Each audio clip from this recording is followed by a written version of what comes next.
Hello' friends, Assamese তৰকা চেনেলটোলৈ আপোনালোকক স্বাগতম জনাইছোঁ। আজি কণীৰে বনোৱা পনীৰৰ ৰেচিপি এটা লৈ আহিছোঁ, গতিকে ভিডিঅ'টো শেষলৈকে চাই থাকিব। কণী 4টা লৈছোঁ। কণীকেইটা ভাঙি ল'ব লাগিব।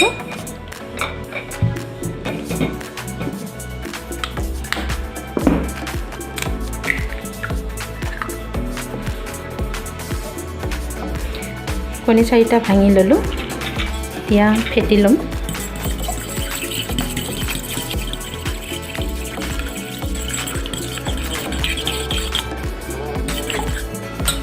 গোল ফেটি লোৱা। এতিয়া বাতি এটা লৈ লৈছোঁ এনেকুৱা। ইয়াতে ৰিফাইন অইল অলপ দি দিম।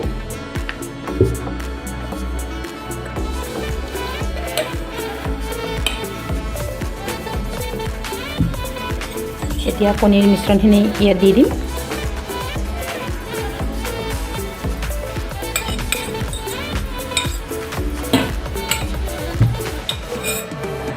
এইফালে গৰম পানী বহাই দিছোঁ।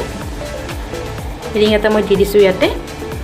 এতিয়া ইয়াত সোমাই দিম এইটো। ঢাকোন এখন বন্ধ কৰি দিম। 5 মিনিটৰ কাৰণে থৈ দিম এইখিনি। এতিয়া গ্ৰেভিখিনিৰ কাৰণে লৈছোঁ তেজপাত লৈছোঁ। এখিলা এনেকৈ সৰু সৰুকৈ ভাঙি লৈছোঁ। এইখিনি ডালচেনি লৈছোঁ 2 টুকুৰ, লং 2টা, ইলাচি 2টা আৰু জালুক লৈছোঁ 5-6টামান। তাৰপিছত এইফালে লৈছোঁ আদা, ৰহুন লৈছোঁ, পিঁয়াজ এটা ডাঙৰ পিঁয়াজ কাটি লৈছোঁ, বিলাহী এটা কাটি লৈছোঁ এনেকৈ। ইফালে কেৰাহী এখন উঠাই দিছোঁ, পানী অলপ গৰম হ'বলৈ দিছোঁ। ইয়াতে শুকান মছলাখিনি দি দিম।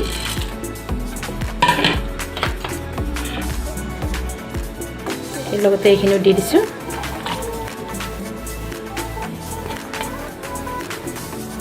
কাজু লৈছোঁ কেইটামান, এইকেইটাও দি দিম।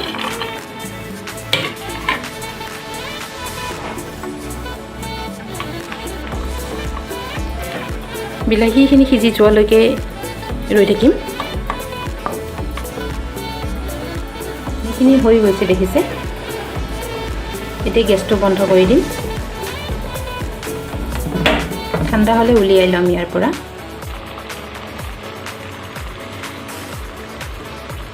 বিলাহীখিনি সিজি গৈছে দেখিছে।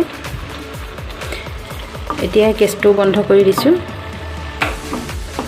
ঠাণ্ডা হ'লে এইখিনি পিচি ল'ম। কণীখিনি ঠাণ্ডা হৈ গৈছে। এনেকৈ পনীৰৰ আকাৰত কাটি লৈছোঁ কণীখিনি। এতিয়া এইখিনি ছাইড কৰি থৈছোঁ। মছলাখিনি ঠাণ্ডা হ'বলৈ দিছোঁ। ঠাণ্ডা হৈ গৈছে মছলাখিনি। এতিয়া মিক্সি জাৰ এটাত দি পিচি ল'ম।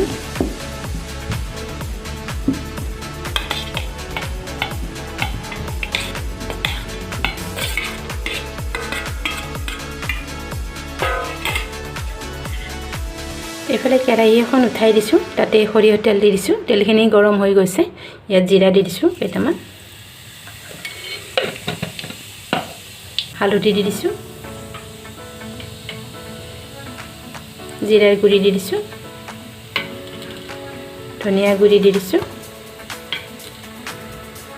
ৰঙা জলকীয়া গুড়ি দি দিছোঁ।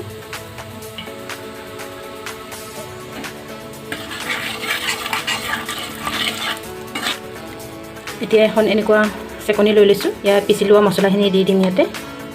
চেকি নল'লেও হ'ব আপোনালোকে ল'ব ইচ্ছা নকৰিলে।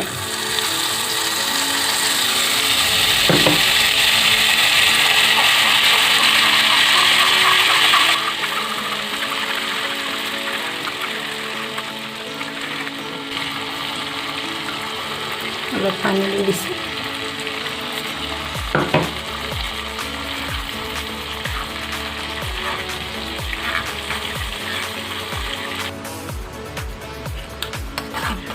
আহিছে, এইখিনি পেলাই দিম।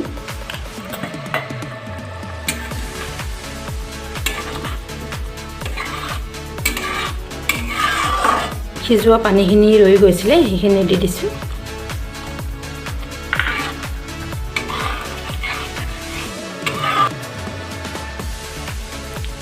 গৰম পানী লৈছোঁ আৰু অলপ দি দিম ইয়াতে।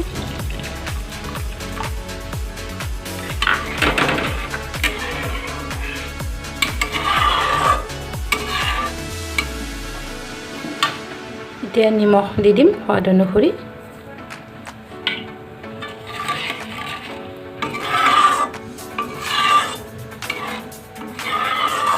উতল আহিবলৈ ৰম এতিয়া গ্ৰেভিখিনি উতলিবলৈ ধৰিছে দেখিছে এতিয়া কণীখিনি দি দিম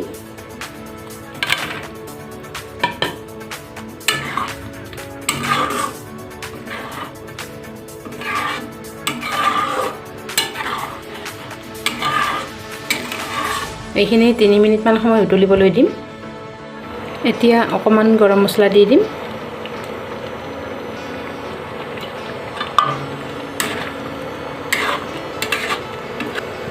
পনীৰ ৰেডি হৈ গ'ল এতিয়া শেষত ধনিয়া অলপ দি দিছোঁ গেছটো বন্ধ কৰি দিম এয়া পনীৰ ৰেডি হৈ গ'ল